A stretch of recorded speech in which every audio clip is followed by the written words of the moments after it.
இஸ்லாம் கூறும் குடும்பவியல் என்ற தொடரிலே குழந்தை இல்லாதவர்கள் எப்படி அதை எதிர்கொள்வது என்பது பற்றிய ஒரு செய்திகளை நேற்றைய தினம் நம்ம பார்த்தோம். அதுல குழந்தை வேண்டாம், போதுமான குழந்தை இருக்கிறது என்று நினைக்கக்கூடியவர்கள் குழந்தை உண்டாகிவிடுமையானால் அதை எப்படி எதிர்கொள்வது என்பதில் ஒரு பகுதியை தான் நேற்றைய தினம் பார்த்திருக்கிறோம். அதில் நேற்று என்ன நம்ம பார்த்தோம் என்று சொன்னால், இஸ்லாமிய அடிப்படையில் உயிர் ரெண்டு வகையான உயிர் இருக்கிறது. ஒன்று மனிதன் என்ற அடிப்படையில் வழங்கப்படக்கூடிய ரூஹு என்பது வேற, ஒரு உயிரினம் என்ற அடிப்படையில் வழங்கப்படுகிற ரூஹு என்பது வேற. எப்போ ஒரு உயிரணுவாக கருவறைக்குள்ள நுழைகிறதோ அப்பவே அதுக்கு உயிர் இருக்கிறது, அப்பவே அது வளர ஆரம்பிக்கிறது. அப்ப அது உயிரற்ற ஒரு பிண்டமாக இருக்கிறது இல்ல, அது வளர்கிறது. எல்லாமே ஆராய்ச்சி பண்ணி என்ன செய்யறான், உயிர் இருக்குதுன்னு ப்ரூவ் பண்றான். ஆனா மார்க்கம் என்ன சொல்லுது, 120வது நாள்ல 3வது 40 நாள்ல ரூஹு ஊதப்படுகிறது அப்படின்னு சொல்லப்படுகிறது. அப்படின்னா இது வேற ரூஹு, மனிதன் என்ற முறையில் ரூஹு ஊதப்படுது. அப்ப ரூஹு ஊதப்படுறது எப்ப என்கிற இந்த நாலேஜ் நம்ம மனசுல வைத்துக் கொள்ளோமையானால் உங்களுடைய குழந்தைகளை கொல்லாதீர்கள் என்கிற கருத்தில் வரக்கூடிய வசனம் இந்த 120 நாளைக்கு முன்னாடி உள்ள கருவை கட்டுப்படுத்தாது. ஏன், எதுக்காக வேண்டி இந்த கருக்களை இப்ப நம்ம குலையில வருதுன்னு கேட்டா, அது குழந்தையாக இருந்தாலும் பெரிய ஆளா இருந்தாலும் மனுஷ உயிர் தான். அப்ப கருவுல ஒரு மனித குழந்தை உண்டாகிவிட்டது என்று சொன்னால் அதை கொலை செஞ்சா எந்த குற்றத்தில் வந்துறேன், மனிதனை கொலை செய்த குற்றத்தில் தான் வரும். உங்களுடைய குழந்தைகளை கொலை செய்த குற்றத்தில் சேர்ந்து விடும். ஆனால் இஸ்லாமிய அடிப்படையில் மனித குழந்தையாக எப்ப அது ஆகுதுன்னு கேட்டா 120 நாளுக்கு அடுத்துதான் என்ன செய்கிறது, 121வது நாள்ல தான் அந்த மனித குழந்தையாக அது அந்த புரோகிராம் அமைக்கப்படுகிறது. அதனால 120 நாளைக்கு முன்னாடி உள்ள கட்டம் வரைக்கும் அதுல கரு கலைத்தார்களே, ஆனால் மனிதனை கொலை செய்தார்கள், குழந்தையை கொலை செய்தார்கள் அந்த குற்றம் வராது. அதுக்காக வேண்டி நீங்க பாட்டு கலைச்சிடலான்னு கருத்து செஞ்சிடக்கூடாது. என்ன வராதுங்கிறோம், கருவை கலைக்கிறதுல 2 குற்றம் சேர்ந்து இருக்கிறது. ஒன்னு ஒரு மனித உயிரை கொல்றதுங்கிற ஒரு குற்றம், இன்னொன்னு நமக்கு நாமே கேடு செய்யறதுங்கிற குற்றம் ஒண்ணு அடங்கி இருக்கிறது. 120 நாளைக்கு முன்னாடி கலைத்தார்களே, ஆனால் கலைக்க இயலாதுன்னு வேற சொல்றாங்க டாக்டர்கள்லாம். 120 நாளைக்கு பின்னாடி உள்ளதை என்ன செய்யுது, அதை கலைக்கிற அளவுக்கு ஒண்ணு முடியாது, வெட்டி எடுக்கிற அளவுக்கு தான் இருக்கு, ஆபரேஷன் தான் பண்ற மாதிரி வரும்னு சொல்றாங்க. அதே நேரத்தில் 120 நாளைக்கு முந்தின ஒரு கட்டமா இருக்குன்னு வைங்க, அவங்க அந்த குழந்தை வேணான்னு நினைக்கிறாங்க. அப்ப அதை கலைச்சிடலாமா என்று பார்த்தால், குழந்தையை கருவை கலைக்குதல் என்பது அது ஒரு எந்த வகையிலையும் ஆரோக்கியமானது கிடையாது. அதுவா உடல் நிலத்தில் ஒரு கோளாறு ஏற்பட்டு களைதல் என்பது வேறு. ஆனால் களைத்தல் என்பது என்று சொன்னா அது நிறைய அதுக்கு உரிய மெடிசன் எல்லாம் கொடுக்கப்படும். அது ஊசி வழியாகவோ மாத்திரை வழியாகவோ வேற எந்த வழியாகவோ என்ன செய்யும், சில மருந்துகள் எல்லாம் அங்க செலுத்தப்படுகிறது. அதனால என்னவாயிரும், தாயுடைய எதிர்காலமே பாழாகி போற அளவுக்கு, அவங்களுடைய உடல்ல உள்ள ஹார்மோன்ல இருந்து பல விஷயங்களை பாதிக்கக்கூடிய அளவுக்கு பாரதூரமான விளைவுகளை ஏற்படுத்தாது. நீங்கள் கரு உண்டாகாமல் தான் பார்த்துக் கொள்ளணுமே தவிர, உண்டானதை கலைச்சிங்க என்று சொன்னா சும்மா உளம் கலைக்க இயலாது. அது கொடுக்கிற எந்த ஒரு டாக்டர்கிட்ட வேணாலும் போய் கேளுங்க, இந்த கருவை கலைக்கிறது கொடுக்கக்கூடிய மருந்துக்கு சைடு எஃபெக்ட் இருக்குதா இல்லையா கேளுங்க. 1 2 இல்ல, ஏராளமா இருக்குது. அதுக்கு இருக்கிற சைடு எஃபெக்டுக்கு பட்டியலே கிடையாது. எல்லா விதமான பக்க விளைவுகளும் அந்த கருக்கலைப்பினால் ஏற்படுகிறது. அதை நீங்க என்ன வழங்கன, அப்ப நம்ம அந்த கருக்கலைத்தல்ங்கிறது நல்லது கிடையாது, எல்லா வகையிலும் கெட்டதுதான். ஆனால் இந்த கெட்டது எப்ப அனுமதிக்கப்படும் தெரியுமா, அதை விட ஒரு பெரிய கெட்டது ஏற்படும் தான் உங்களுக்கு அனுமதிக்கும். ஒரு குழந்தை பெறக்கூடாது இனிமே, இந்த பொம்பளை குழந்தை பெற்றால் அவளுக்கு பெரிய பாரதூரமான பாதிப்புகள் ஏற்படும், அந்த மாதிரியான ஒரு நிலைமை வறுமையானால் சின்னது 2ல 1 நடக்கும்னு சொன்னா சின்னதை தேர்ந்தெடுத்துக்கணும். ஒருத்தர் என்ன சொல்றான், உன் கையா தலையாங்கிறான், 2ஐயும் வெட்டக்கூடாதுன்னு ஆசை, ஆனா அவன் 2ல 1 செஞ்சுதான் தீர்வாங்கிறான். ஒன்னு தலை வெட்டுறது நடக்கும், இல்லைன்னா கையை வெட்டுவேங்கிறான். இது 2ல தப்பிக்க இல்லாட்டி நம்ம எதை தேர்ந்தெடுப்போம், கையை வெட்டிட்டு போ. அதனால கையை வெட்டு நல்லதா, கையை வெட்டு இந்த காலத்து நல்லது கிடையாது. எப்ப அதை நம்ம செய்யறோம், தலை போயிரும் என்று இருந்தால் தலையை காப்பாத்துறதுக்காக கை போயிட்டு போகுது அப்படிங்கிற ஒரு அடிப்படையில் நம்ம என்ன செய்யறோம், சில முடிவுகளை எடுக்கிறோம். காலில் சுகர் பேஷண்ட் இருக்காங்க, ஒரு ஆணி குத்திருச்சு, ஒரு முள்ளு குத்திருச்சு, என்னவாயிரும், அது செப்டிக் ஆகி போய் அழுகி போய் அப்படியே விரல் கட்ட விரல் காலுடைய கட்ட விரல் என்னவாகிறேன் அது வந்து இருந்தால் இன்னும் முழங்கால் வரைக்கும் ஊடுருவி வந்துடும். இதை வெட்டிருங்க டாக்டர். இப்ப நம்ம கட்ட விரலா மொத்த உடம்பா போயிட்டு வெட்டி எரிஞ்சிட்டு போ கட்ட விரல வெட்டலன்னா மொத்த காலும் போயிருமே, மொத்த காலோடு நிக்காத மொத்த உடம்பும் போயிருமே. சுகர் எக்கச்சக்கமா இருந்துச்சுன்னு சொன்னா அந்த மாதிரி ஆட்களுக்கு செப்டிக் ஆச்சுன்னு புண்ணு ஆறாது. சக்கரை வியாதியில் உள்ளவங்களுக்கு சீக்கிரமாக புண்ணு ஆறவும் செய்யாது. சீக்கிரமா அந்த சலம் வைக்கிறது இது மாதிரியா வந்து அழுக வைக்கிறது, அழுகி போயிடும். வாழைப்பழம் அழுகி போற மாதிரி பாடியும் அழுக ஆரம்பிச்சிடும். இந்த மாதிரி ஒரு காயம் வந்துச்சுன்னு சொன்னா அது மாதிரிலாம் நடந்துரும். அப்ப நம்ம என்ன பண்றோம், கையில ஏதோ ஏற்பட்டுக்குள்ள வரைக்கும் ஒரு மாதிரியா அழுகி போச்சு, இதுக்கு ட்ரீட்மெண்டே இல்லை, எந்த மருந்து கொடுத்தாலும் காயாது, அழுகி போச்சு, உயிரெல்லாம் செத்து போச்சு, அழுகி போனதுதான் இருக்குது, அது வெட்டி எரிஞ்சா தான் இல்லைன்னா இன்னும் கொஞ்சம் கூட அழுகி போயிரும். இப்ப நம்ம என்ன செய்வோம், வெட்டி எரிஞ்சிட்டு போப்பான்றோமா இல்லையா? அது வந்து என்ன இல்ல, கை இல்லாம இருக்கிறது கெடுதி தான், அது இருந்து இன்னும் கெடுக்கிறதுக்கு போயிட்டு போகுது. அந்த மாதிரி செய்யறோம் இல்லையா? இதுதான் இஸ்லாமிய பேசிக்க. என்னது, நிர்பந்தமான நேரத்தில் வந்து ஒரு நெருக்கடியான நேரத்தில் வந்து தடை செய்யப்பட்டதும் நமக்கு அனுமதிக்கப்படும். அந்த வகையில தான் இந்த 120 நாளைக்கு உட்பட்ட கருவை நீங்க என்ன செய்யணும், எடுத்துக்கொள்ளணுமே தவிர சும்மா கருவை கலைச்சேன்னு வைங்க, அது பிரசவம் லேசா போயிடும். இந்த கருவை கலைக்கிற தாய்மார்கள் பிரசவத்தை தானே பயப்படுறாங்க, அதை விட கொடூரமாகும் இது. இந்த பிரசவத்தினால் ஏற்படக்கூடியது ஆரோக்கியம் தான் ஏற்படும்.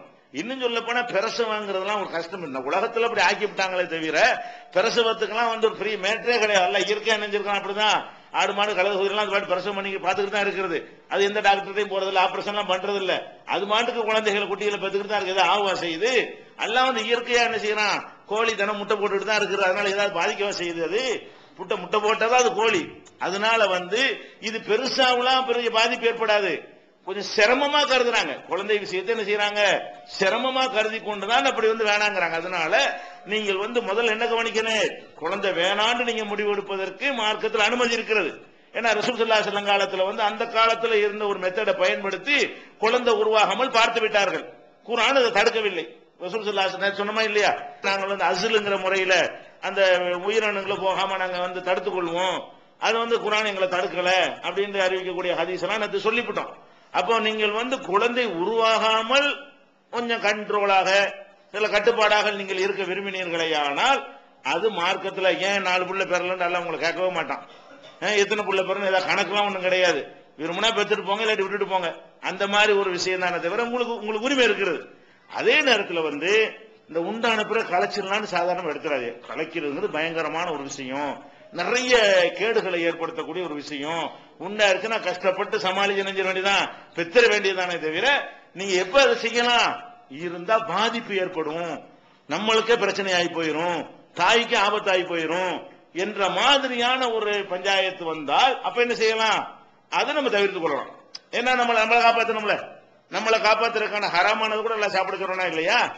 நிறுத்துற கைர பாகின் அதின் போல ஐசும் அழகி, யார் வந்து நெருக்கடியான நிலைக்கு தள்ளப்படுகிறானோ அவன் வந்து ஹராமானதை செய்வது குற்றம் கிடையாது. நெருக்கடியான நிலைக்கு வந்துட்டா ஷிர்கு குஃப்ர் கூட நம்ம குற்றம் வராத. ஒருத்தன் கத்தியை காட்டி என்ன செய்யறான், அல்லாஹ் இல்லைன்னு சொல்றான், இல்ல சொல்லாட்டி வெட்டிடுவான். இப்ப என்ன செய்யறது, சும்மா போட அல்லாஹ் இல்லைன்னு சொல்லி போயிட்டு வேண்டிய என்ன, அதனால நம்மளை காப்பாத்திக்கணுமா இல்லையா? அல்லாஹ் குர்ஆன்ல சொல்றான், இல்லாமன் உக்ரிஹ வ கல்புஹு முத்மஇன்னும் பில் ஈமான், உள்ளத்தில் ஈமான் நிறைந்திருக்கும் பொழுது நிர்பந்தத்திற்கு ஆளாகி நீங்கள் குஃபருடைய வார்த்தைகள் சொன்னால் குற்றமில்லை. அல்லாஹ் குர்ஆன்ல சொல்றான். அப்ப நிர்பந்தம் நம்மளே காப்பாற்றிக் கொள்வது. நிர்பந்தம் என்ன அர்த்தம், நம்மளை சேஃப்டி பண்ணிக் கொள்வதற்காக வேண்டி சில விஷயங்களை நம்ம தடுக்கப்பட்டதை செய்வோமே, ஆனால் அதுல எந்த விதமான குற்றமும் வராது. ஃபர்ஸ்ட் நம்மளை வச்சுதான் என்ன செய்யணும், எல்லாமே செஞ்சுக்கணும். இதை நம்ம அடிப்படையை வழங்கிக் கொள்ள வேண்டும். அதனால கருவை கலைத்தல் என்பது 120 நாளைக்கு மேல இருந்தால் எக்காரணம் ஒண்ணும் கூட அதுவா அல்லாவா பார்த்து கலைச்சு விட்டா அது ஒரு விஷயம், செஞ்சா உயிரை கொன்ற குற்றம் ஆகிவிடும். 120 நாளைக்கு உள்ள செஞ்சீங்கன்னு சொன்னா உயிரை கொன்ற குற்றம் ஆகாது. அதே நேரத்தில் உங்களுக்கு நீங்கள் கேடு செய்யாதீர்கள் நல்லா சொல்றான்ல, வலா துல்கு பி ஐதீக்கும் இல தஹ்லுகா, உங்களுடைய கையை கொண்டு நீங்களே உங்களை நாசமாக்கி கொள்ளாதீர்கள், உங்களுக்கு நீங்களே கேடு விளைவித்துக் கொள்ளாதீர்கள் என்று அல்லாஹ் என்ன செய்யறான், குர்ஆன்ல நமக்கு வந்து கட்டளை எடுக்கிறான். அதனாலதான் இப்ப குளிரான காலம் இருக்குது, குளிப்பு கடமையாகி விட்டது, குளிச்சோம்னு சொன்னா நமக்கு பாரதூரமான பாதிப்பு ஏற்படும். அப்ப என்ன செய்யலாம், தயமம் செஞ்சு தொழுவ சொல்றானா இல்லையா? தயமம் செஞ்சு தொழுவ நம்மள குளிச்சால் பாதிப்பு ஏற்படும் என்றால் குளிக்காமலே அந்த தொழுகை என்ன செய்யலாம், தயமம் பண்ணிட்டு தொழுவலாம். ஒழு செய்தால் பாரதூரமான விளைவு ஏற்படும் என்று சொன்னால், ஜுரம் வந்துடும் சொன்னா ஒழு செய்யாம தயமம் பண்ணிட்டு தொழு, அப்படியான ஒரு மார்க்கம். உன்னை கெடுத்துக்கிற, உனக்கு கேடு விளைவித்துக் கொள்ளாதுங்கிறதா சட்டம். அதனால் நமக்கு கேடு விளைவித்துக் கொள்ளக்கூடாத வகையில் நம்ம விரும்பினோமையானால் அதை என்ன செய்ய, நல்லா யோசிச்சு பார்த்து இது கேடு வருது, அதாவது இந்த கருவை கலைப்பதால் வருகிற கேட்டை விட வேற ஒரு பெரிய கேடு நமக்கு காத்திருக்கிறது, அப்பதான் நீங்க கலைக்கலாம். நீங்க என்ன பண்றீங்க, சிரமம் நினைச்சிட்டு கலைச்சு போடுறீங்க. நாளைக்கு மார்பக புற்றுநோயில நிக்கும், கர்ப்பப்பை புற்றுநோயில எது இந்த கருவை கலைப்பதற்கு பயன்படுத்தக்கூடிய மாத்திரைகள்லாம் என்ன பண்ண, கர்ப்பப்பையில கேன்சரை உண்டாக்குமே.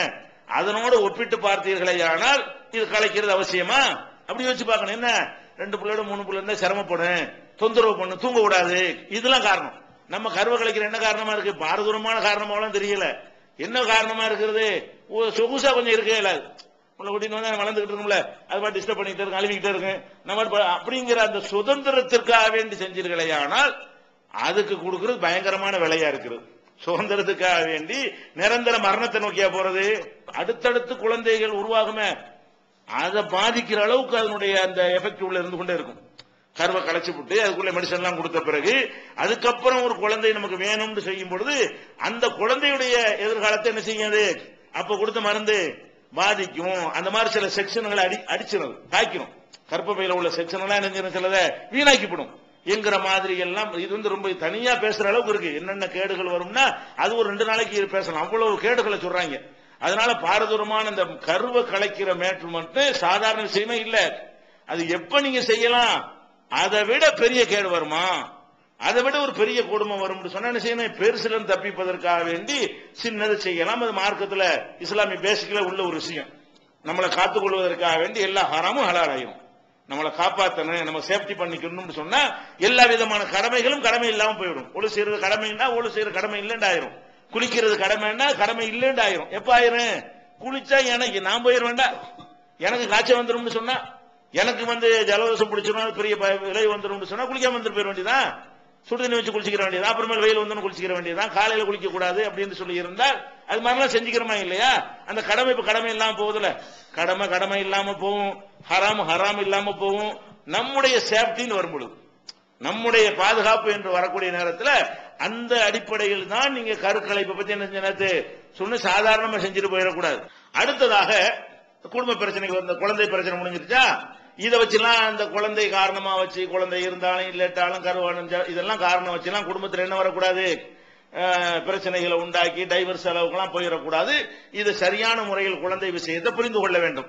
அடுத்ததாக குடும்பத்தில் வர்ற முக்கியமான பிரச்சனை என்ன தெரியுமா, தம்பதிகளுக்கு மத்தியில் வரக்கூடிய விவகாரங்கள் இந்த இல்லற வாழ்க்கை சம்பந்தமாக ஏற்படக்கூடிய பல மனக்குறைகள்.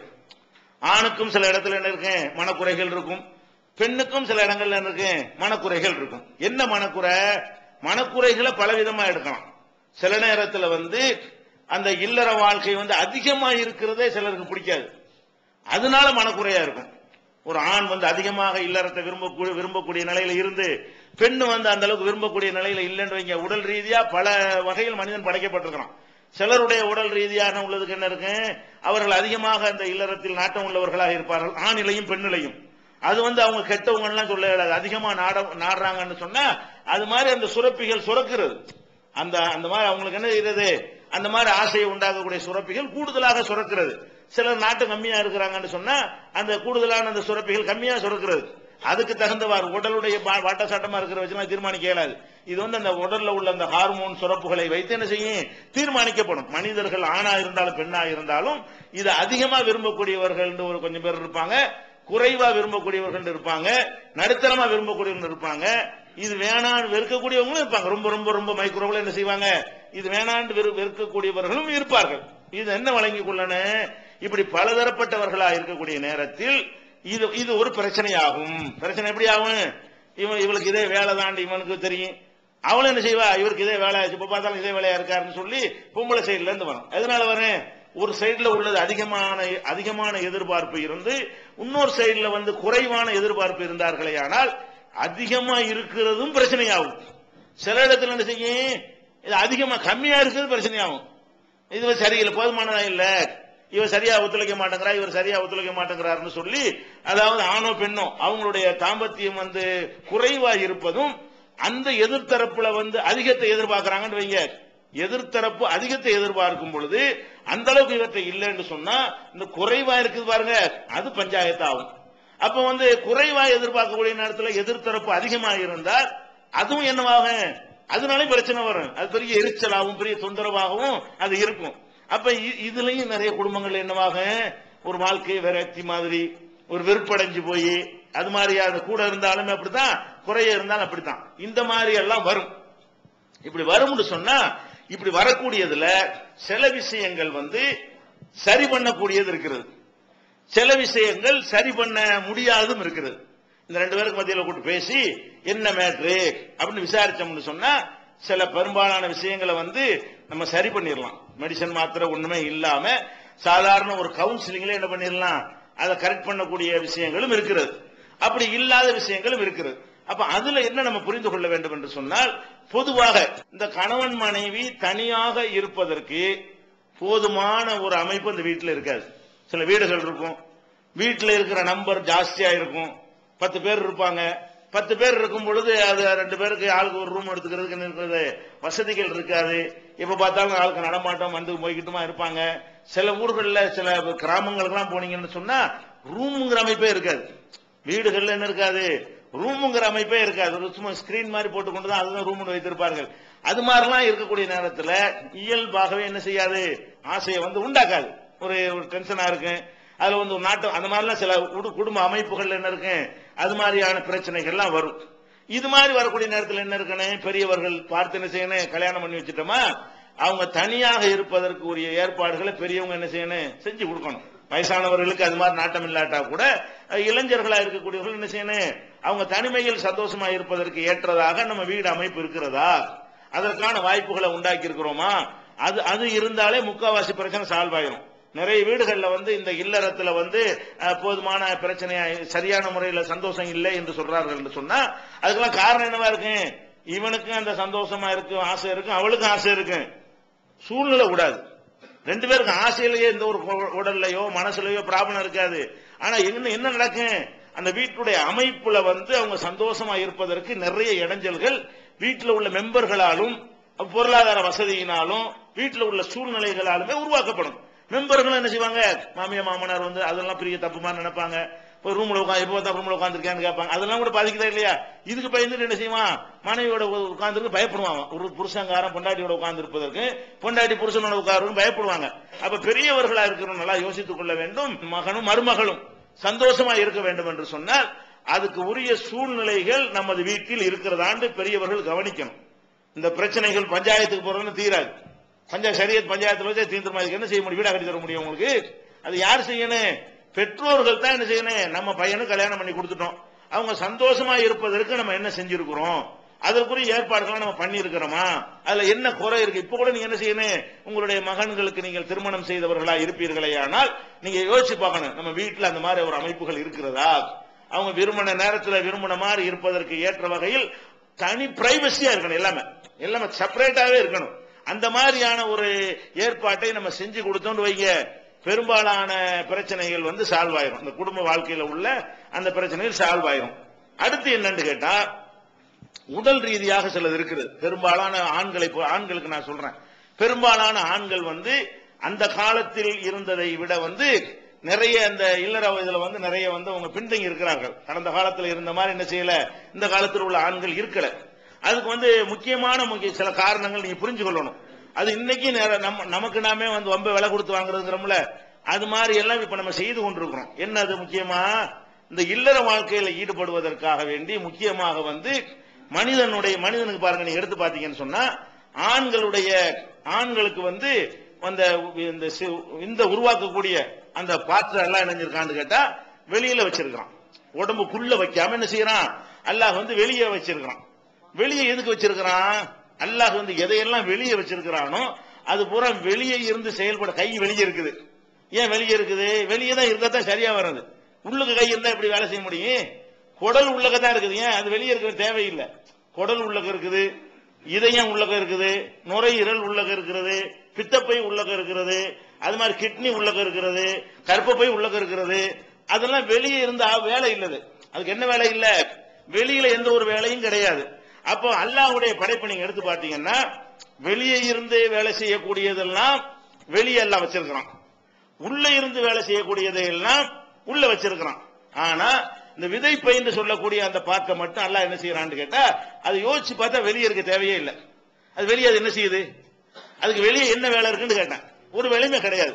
கைக்கு வேலை இருக்கிற மாதிரி, காலுக்கு வேலை இருக்கிற மாதிரி, அந்த அதுக்கு ஏதாவது ஒர்க் இருக்கான்ற வெளியில போய் யோசிச்சு பார்த்தா நீங்க செஞ்சு பாருங்க, அது என்ன ஒர்க் பண்ணுது?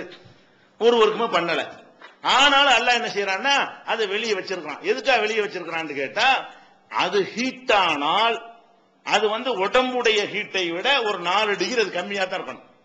உடம்பு 95 டிகிரி நமக்கு ஹீட் இருக்குன்னு வைங்களேன், உடம்புடைய ஹீட் எவ்வளவு?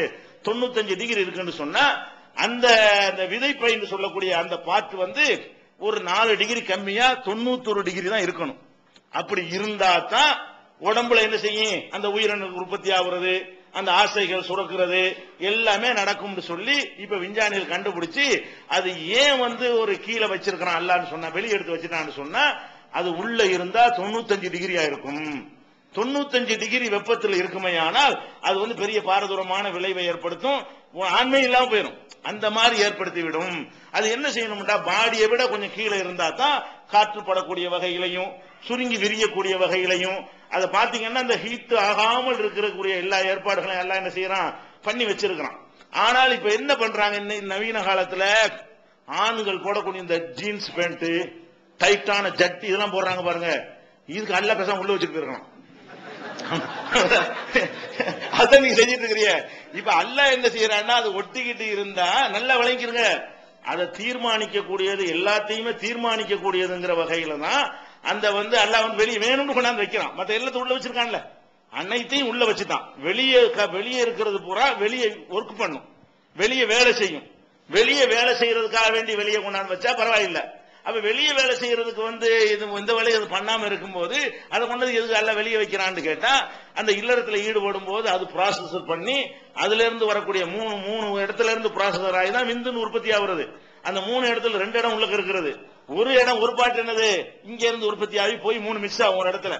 அப்ப அந்த மாதிரி இருக்கக்கூடிய நேரத்துல அது ஹீட் ஆகக்கூடாது. இன்னைக்கு பெரும்பாலான இளைஞர்கள்ட்ட இந்த மாதிரியான பாதிப்பு ஏற்படுவதற்கு காரணம் அவர்கள் அணியக்கூடிய அந்த இறுக்கமான பயங்கரமான டைட். அது பாடியில என்ன ஹீட் இருக்கு அந்த ஹீட் அங்க கொடுத்துரும். இறுக்கமாக இருந்தால் இந்த 95 டிகிரி அதுக்கு வந்துவிடும். அது இறுக்கமா இல்லாம அந்த பாடியில ஒட்டாம அப்படி தனியா இருந்தால் தான் என்னவாக அதனுடைய வெப்பத்தை விட ஒரு கம்மியான வெப்பமா இருக்கும். அந்த வெப்பத்தில் இருந்தா தான் அது ஒழுங்கா வேலை செய்யும். என்ன செய்யறாங்க இப்ப விஞ்ஞானிகள் கண்டுபிடிச்சு சொல்றான். இதை ஒழுங்கா அந்த இளைய வயசுல கரெக்டா ஃபாலோ பண்ணீங்கன்னு சொன்னா உங்களுடைய எதிர்காலம் ரொம்ப நல்ல. இந்த இல்லற வாழ்க்கையை பொறுத்த வரைக்கும் அது நல்லா இருக்கும். நம்மளுடைய பிள்ளைகளா இருந்தாலும் சரி, கணவரா இருந்தாலும் சரி, அண்ணன் தம்பியா இருந்தாலும் சரி, யாரா இருந்தாலும் என்ன செய்யணும்? இது ரொம்ப கேர்ஃபுல்லா இருக்கணும். இறுக்கமாக அந்த ஆடைகளை கீழாடைகளை போடவே கூடாது. சட்டை வேண்டாம் இறுக்கமா போட்டுக்க, மேல வேண்டாம் என்ன போட்டுக்க. கீழே ஆடைகள் என்ன இருக்க கூடாது? இறுக்கமா இருக்கிறாங்க. இங்க வேண்டாம் இறுக்கமா இருந்துட்டு போகுது. தொடக்கி கீழே இருக்குமா வேண்டாம் இறுக்கி வச்சுக்க, ஜிப்போ வேணாலும் போட்டுக்க. அதுக்கு மேல என்னவா இருக்கணும்? லூசா தான் இருக்கணும். யாரெல்லாம் இந்த ஜீன்ஸ் பேண்ட்ங்கிற வகையில இறுக்கமாக ஆம்பளைங்க ஆடை அணிகிறார்களோ அவர்களுக்கு பிற்காலத்தில் என்ன செய்யும்? பாதிப்பு ஏற்படுத்தும். இதெல்லாம் நல்ல வழங்கி இந்த சந்தோஷம் இல்லாம போகுதுல, அதெல்லாம் நம்ம கத்துக்கொள்ளணும். என்னென்னலாம் பிரச்சனை இருக்குதுன்னு பார்த்து அதெல்லாம் நம்ம தவிர்த்து கொள்ற விஷயங்களை தவிர்த்து கொள்ளலாம். அடுத்தது என்ன? இப்ப லேப்டாப்னு கண்டுபிடிச்சிருக்கிறான். லேப்டாப்னால தொடதானே, மடி தானே, மடிக்கணினி வழங்குதா, மடியில வச்சுக்கிற கூடிய கணினின்னு கண்டுபிடிச்சிருக்கிறான். இது கணினிங்கிற கண்டுபிடிப்புல ஒரு அட்வான்ஸா நமக்கு தெரிஞ்சாலும் முதல்ல டெஸ்க்ல வச்சுக்கிட்டு இருந்தான், டெஸ்க்டாப் உண்டு. இப்ப டெஸ்க்ல வைக்கிற என் டெஸ்க் எதுக்கு மடியில வச்சுக்க அப்படின்னு சொல்லி நினைச்சுன்னா லேப்டாப்னு கொண்டு வந்துட்டான். லேப்டாப்னா மடிக்கு மேலன்னு அர்த்தம். அப்ப லேப்புக்கு மேல இருக்கிறதுனால அதுக்கு என்ன பேரு? லேப்டாப்னு வச்சிருக்கான். ஆனா விஞ்ஞானி என்ன சொல்றான்னா மடிக்கு மேல வைக்க கூடாதுங்கிறான். ஏன்? இதே காரணம் தான். நீங்க மடியில வச்சீங்கன்னு சொன்னா அந்த 95 டிகிரி வெப்பம் அங்க கொடுத்துரும். எந்த இடத்துல வெப்பம் வரக்கூடாதோ அந்த இடத்துல என்ன ஆயிரும்? லேப்டாப் சூடாகும்லங்க. லேப்டாப் ரன் பண்ணிட்டு இருந்தீங்கன்னா அதுல சூடு வரும். தொடையில சூடாகிறதுனால பிரச்சனை ஒண்ணும் இல்ல, தொடையில பட்டா ஒண்ணும் இல்ல. தொடையில படுவதோட சேர்த்து தனியாக எல்லாம் வெப்பப்படக்கூடாதுன்னு வச்சிருக்கிறானே, வெப்பம் குறைவா இருக்கணும்னு அந்த இடத்தில் வந்து வெப்பத்தை செலுத்தினுச்சுன்னு சொன்னா இந்த இறுக்கமான ஆடைகள் தொடர்ச்சி அணிவதனால் ஏற்படக்கூடிய எல்லா விளைவுகளும் அதுல ஏற்படும். மடிக்கணினி பார்க்கக்கூடிய எல்லாருக்குமே நாலாவட்டத்தில் அவங்களுக்கு ஆன்மை போய்விடும். நாலாவட்டத்தில் என்னவாயிரும், அது வந்து அந்த ஒழுக்க வேலை நிரந்தரமா போயிடாது. அதுல இருந்து விடுபட்டு கொஞ்ச நாளைக்கு விட்டுட்டாங்கன்னு சொன்னா பழையபடி என்னவாயிரும், ப்ராசர் ஆயிரும். ஆனா அது ஒரு அளவுக்கு எப்ப பார்த்தாலும் வச்சுட்டு இருந்தீங்கன்னு வைங்க, செத்தே போயிரும்ல, செத்தே போயிரும். வந்து சரியா ஒரு அளவுக்கு வராது. அதனால நீங்க என்ன செய்யணும், இதெல்லாம் வந்து செயற்கையாக நம்ம செய்யறோம். குடும்ப வாழ்க்கைக்கு வந்து இதுகளெல்லாம் ஒருத்தன் வந்து கவனம் செலுத்தணும். முஸ்லீம் ஒரு மூமின் என்ன பண்ணணும், எதெல்லாம் கேடு செய்யக்கூடியதாக இருக்கிறதோ அத்தனையிலிருந்து நம்மளை என்ன செய்யணும், காத்துக்கொள்ள வேண்டும். இது ஒரு முக்கியமான ஒரு பாதிப்பை ஏற்படுத்தும். அதே மாதிரி வந்து சில பேர் வழங்கிட்டு இருக்காங்க, அதிகமா உடற்பயிற்சி செஞ்சா நல்ல ஆண்மையா இருக்கலாண்டு. அதிக உடற்பயிற்சி ஆண்மையை அழிச்சுவிடும். உடற்பயிற்சி செய்யக்கூடாது. அதிகமா சிக்ஸ் பேக்குங்கிறான்ல, அதெல்லாம் வந்து தோற்றம் தான் அப்படி இருக்குமே தவிர அவனுக்கு என்ன இருக்காது, அவனுடைய ஆண்மையை பாதிச்சு விடும். அதிகமாக நீங்க உடற்பயிற்சி செய்வதற்குத அது வந்து அந்த இல்லறத்தில் ஈடுபடக்கூடிய சக்தியை தரும் தப்பா வழங்கி கொண்டிருக்கிறார்கள். அந்த மாதிரியான ஆட்களுக்கு வந்து ஆண்மை குறையும் என்று என்ன செய்யறான் விஞ்ஞானிகள்லாம் கண்டுபிடித்து உடற்பயிற்சி செய்யணும். அதுவும் மிதமானதாகத்தான் இருக்க வேண்டும். உடற்பயிற்சி செய்யாமல் இருக்கக்கூடாது. உடற்பயிற்சி செய்யாமல் இருந்தாலும் நமக்கு பாதிப்பு ஏற்படும். என்ன பாதிப்பு ஏற்படும், கொழுப்புகள் உடம்புல சேர ஆரம்பிக்கும், கலோரிகள் செலவாகாது. கொழுப்பு சேர்ந்தா என்னவாயிரும், அந்த கொழுப்பு ரத்தத்துல போய் கலந்துரும். ரத்தத்துல கலந்த ரத்தமும் கொழுப்புமா சேர்ந்துதான் ஓடிக்கிட்டு இருக்கும். ஒரு கட்டத்தில் அந்த கொழுப்பு உறைஞ்சிங்கன்னா அப்படி நின்று போயிடும். இங்கிட்டு உள்ள ரத்தம் அங்கிட்டு போவாது, அங்கிட்டுக்குள்ள ரத்தம் இங்கிட்டு போவாது. அப்ப ஹார்ட் அமைக்கி பார்க்குமா, தள்ள முடியாது. அது அட்டாக்குங்கிறது. ஹார்ட் அட்டாக்னா என்ன, அதிர்ச்சி. ஹார்ட்டுக்கு முடியவில்லை, ரத்தத்தை அமுக்குது. அந்த ரத்தம் நரம்பு வழியா எல்லா பக்கத்துக்கும் போகணும். அமுக்கும் போது ஃப்ரீயா போனா தானே அது வேலை கஷ்டம் இல்லாம வேலை செய்யும்.